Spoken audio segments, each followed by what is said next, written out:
our guest tonight is WWE Hall of Famer Stone Cold Steve Austin. How you doing? I'm doing good today, man. I just got back from where we filmed the Broken Skull Challenge. I took my Kawasaki Mule out for a ride and my dirt bike, and I just got back to Los Angeles, and I'm here at the house. Outstanding.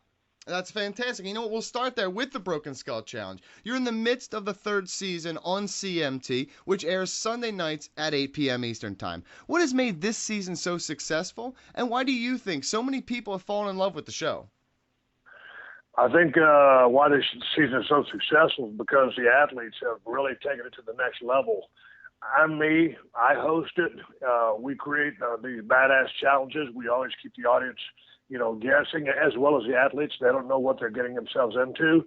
And I think, one of the big drawing cards to the show is just the fact that it's just so raw and brutal. And I always like to tell the story of when Rocky fought Drago, and Drago had all the scientific training equipment, and Rocky was using boulders and logs and stuff like that.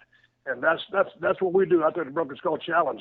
It's very simple. It's brutal, and if you last, you stick around. But if you lose, you go home. It's a very easy format to understand, and you don't have to be a rocket scientist to understand it. You can jump in at any point during the season and know what's going on. And it's just I think it's the fastest moving hour on TV, and I love it. It's like a paid vacation to go out there.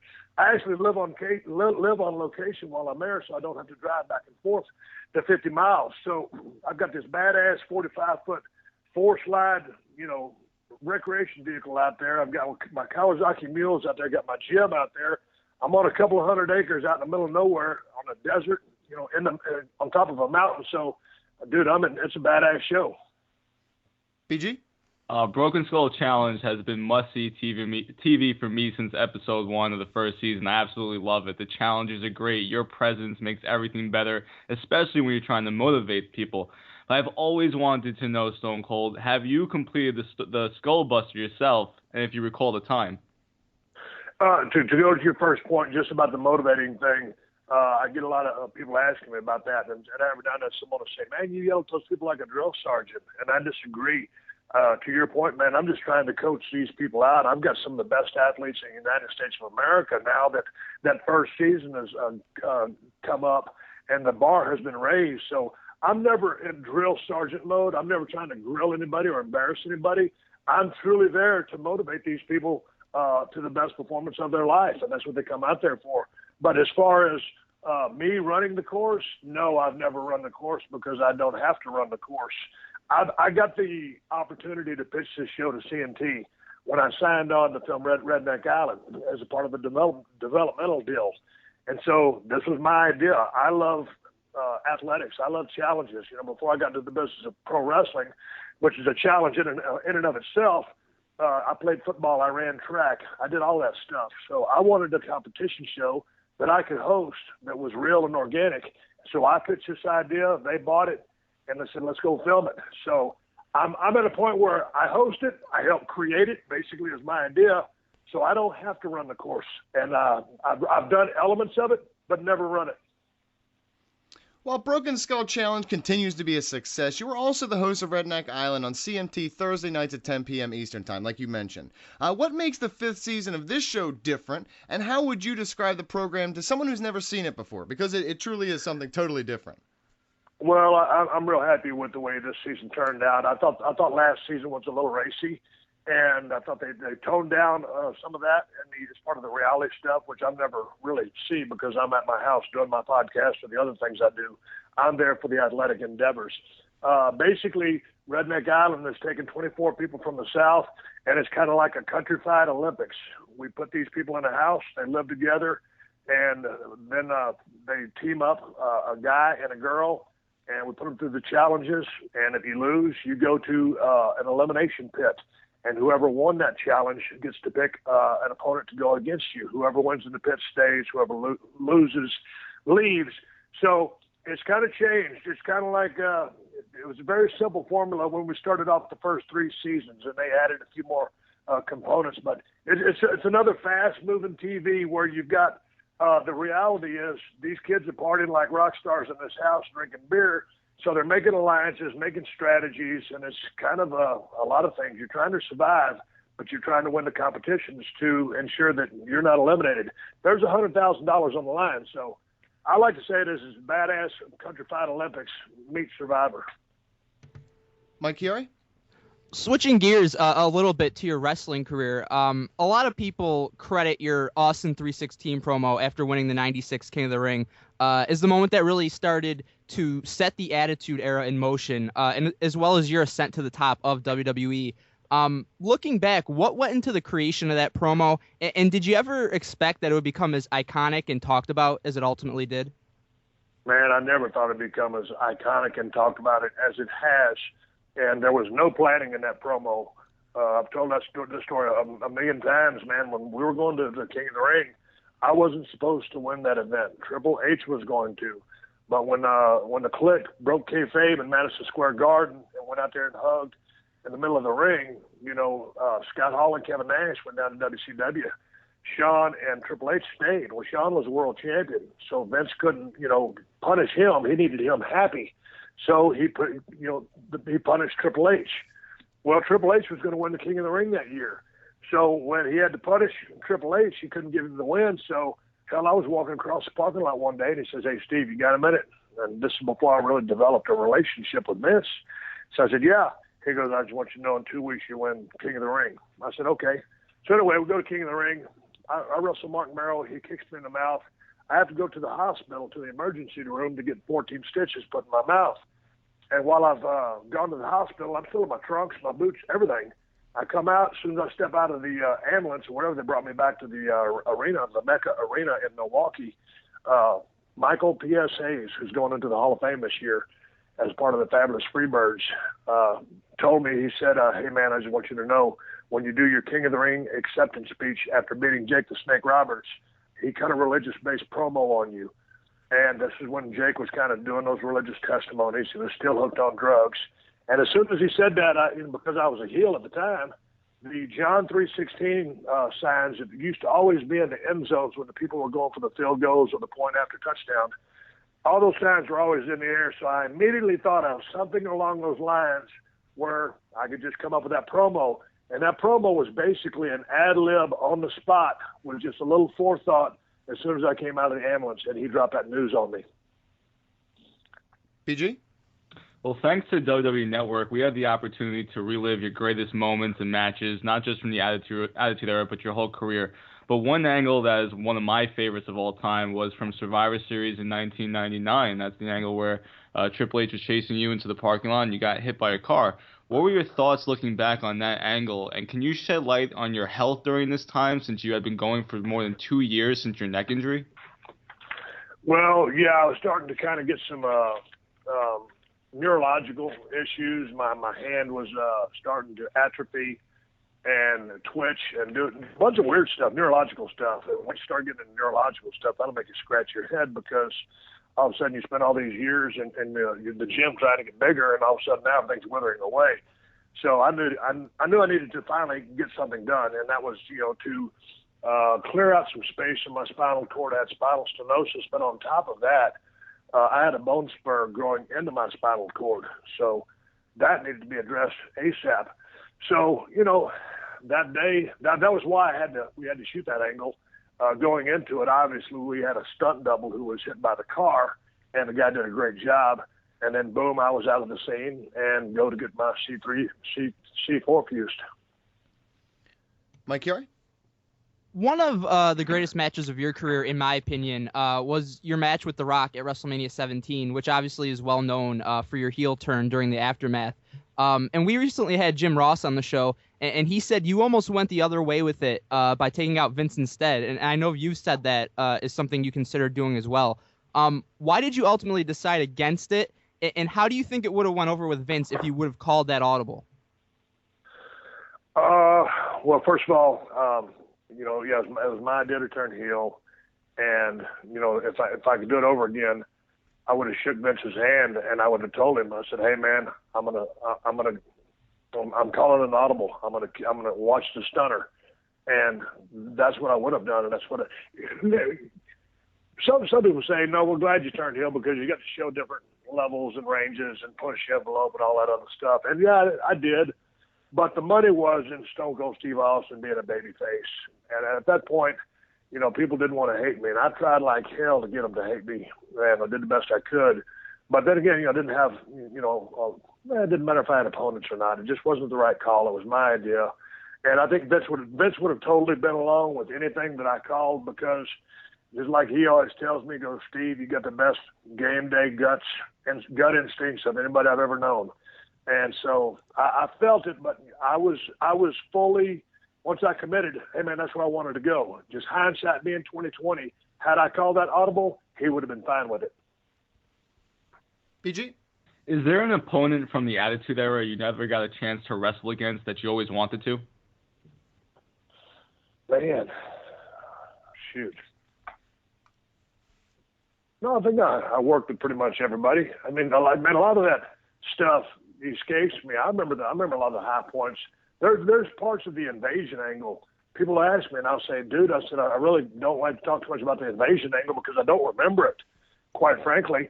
And there's bits and pieces of my career that are total blanks to me. Someone will remind me of something. Hell, someone sent me an email the other day.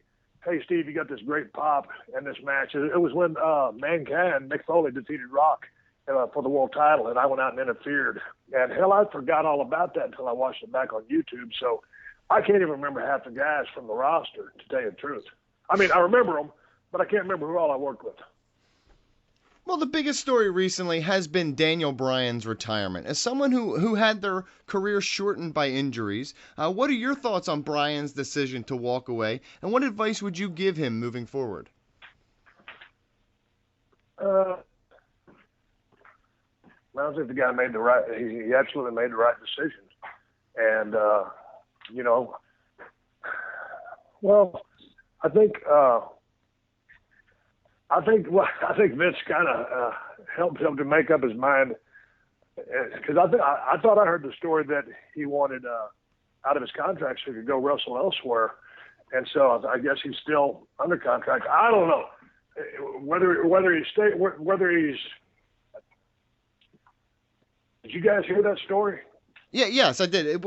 From what we heard, from what I can gather from what Daniel Bryan said on ESPN and after the show, is that he had seizures, and that the doctor, they finally found evidence of the seizures in some of the testing that he was undergoing, and that is what caused him to finally say, you know what, this is enough. I'm not going to risk it any longer. So that's why I don't know if I buy the rumor, because they were rumors of him saying, oh, I want to go wrestle somewhere else, but I'm not sure how much I buy that though. Yeah, because that's what I was hearing too. And then when I heard the part about the seizures, I was like, okay, well, what came first, the chicken or the egg? So I didn't know what the thing was. But yeah, man, I mean, he absolutely made the right decision. You know, we're finding out all these years later with these NFL guys, and you know, some of the guys that have been in the business. The brain, you know, we're still learning about it. But man, when you got a doctor, if you're having seizures, and the doctor says, hey man, your brain's kind of getting jellified here. Obviously, I'm not a doctor. That's, you know, regular, everyday working man speak for what's going on in the brain. You're damn right he made the right decision. And moving forward, my advice to him, I don't think the guy needs any advice. Daniel Bryan's a very smart kid. He's very passionate about some of the green projects that he's involved with and some of the stuff that I talked to him on a podcast some 2 years ago. I don't know him real well. I talked to him while he was at home during his hiatus from the business. But man, that kid, he'll find another way, just like I did. I remember when I was going to have to ride off into the sunset, and my good friend Paul Orndorff looked at me in the eyes and he said, Steve, there is life after wrestling, because a lot of us don't think there is, because we don't have an exit strategy. And I said, there is. And he goes, you're damn right there is. And so that's the only thing I told Bryan as well. I said, dude, there is life after wrestling, and you will find it. That's awesome. Mike Chiari? NXT, it's arguably the hottest brand in wrestling right now. It's gained a massive following in a really short amount of time. What's your overall view on that product, and how do you believe WWE and the wrestling business in general might have been different if something like NXT was around in your heyday during the Attitude Era? Golly. Well, it would have been interesting if they were around during the Attitude Era, but man, there was only two companies back then. I think one of the reasons it's so hot, just because it's such a simple format, and it's only 1 hour long. You've got some people down there who are working body parts and telling stories. And man, I think it's easier to make a 1 hour show than it is a 3 hour show. I would love to see Raw go back into a 2 hour show. I don't think we'll ever see that happen, but I think it would help out the product because again, they're just trying to spread so much story through 3 hours. It's just kind of, I think 2 hours is the ideal time for a wrestling show of Raw's magnitude. And 3 is a little bit overkill on the consumer to watch and dedicate 3 hours every single week to do. Obviously, there's still a lot of people who do it because, they're the only game in town and people still love wrestling. So, I don't know what would happen to if there had been an NXT around back in the day when the Attitude Era was gone. Well, the WWE Universe is getting excited for WrestleMania 32 from Dallas. What are your expectations for the show overall, and what kind of role should the fans expect to see you in at the event? Man, I tell you, I know Vince is going to throw everything but the kitchen sink at him. You got a big-ass building, AT&T Stadium, where the Dallas Cowboys play. It's going to take some creative booking to put together some intriguing storylines and matches, and that's going to be the place for everything to culminate and pay off. In a way, WrestleMania kind of sells itself because it's WrestleMania, and all these fans make the pilgrimage to this one location. But along with that, there does have to be a big attraction. I'll never forget, when I was fortunate enough to work with The Rock in 17, like we talked about, and I worked in, Safeco, and there's a lot of people there, Ford Field when I was a referee. But when you're the main event of the card and all those people come, that's a gigantic reason to come because you want to see Stone Cold take on The Rock. And it's going to be a special moment. So they've they got some guys, Roman Reigns isn't quite that. Roman Reigns isn't quite there yet. He will be one of these days. So he's got a great opportunity. If he ends up taking on Triple H, whoever they put in the ring with him, they got work to do. As far as my role, I don't know yet. I haven't talked to anybody about it. I expect to be in Dallas, Texas, and I expect to do something. I just don't know what it is. Mike Chiari? Well, speaking of WrestleMania 32, I think most fans are probably expecting a main event of Triple H against Roman Reigns for the world title. And it seems it isn't necessarily going over well with everyone because of the perceived predictability of the whole angle. How do you see the world title scene playing out leading up to and at WrestleMania? And if you had any say in it, how would you have it play out? Man, I don't know how to play it out. I just talked to Wade Keller on my Tuesday show, and he had some interesting scenarios. I can't remember all of what they were. Man, as far as predictability goes, man, sometimes, the writing's on the wall and it's easy to predict things. You just go along for the ride. Sometimes you think that's what's going to happen, and then they do the old switcheroo, and not so fast, my friend, as Lee Corso would say. So I haven't sit there and dwelled upon it, really, to be very frank with you. I try to watch some of the highlights of Raw. I was just there. I got a chance to talk to Roman Reigns. He's going to be fine. When you talk to that guy one-on-one, he is a super cool dude. I mean, and so I told him, dude, just be yourself in your promos, and you're going to be fine. So some people think he's just been a little bit entitled or pushed too fast, too hard, too soon. But, hey, man, it's just like when Vince McMahon told me, hey, Steve, you're going to win the King of the Ring, or Steve, I'm going to drop the championship on you in WrestleMania 14, what was I going to say? Hey, Vince, not so fast. I think I need to earn it more. So let's wait a little bit on that. Hey, man, Roman Reigns is just he's a guy with a good looking. He's got a good looking. He's got a good body. He's a good looking guy, and so all of a sudden, he's got to bring the work up. But he's got the looks, the size. He's starting to develop a little bit of a promo when he's himself. So it's not his fault that the company's going to him. But that being said, he's got to bring his end of what he's got to bring. That's the work and the performance. So, hey, man, the IWC, wants things their way, or they have their favorites, or the people that are always not given enough attention, like a Cesaro guy before he went down with his injury. After, Tyson Kidd had to ride off because he had to get his neck repaired.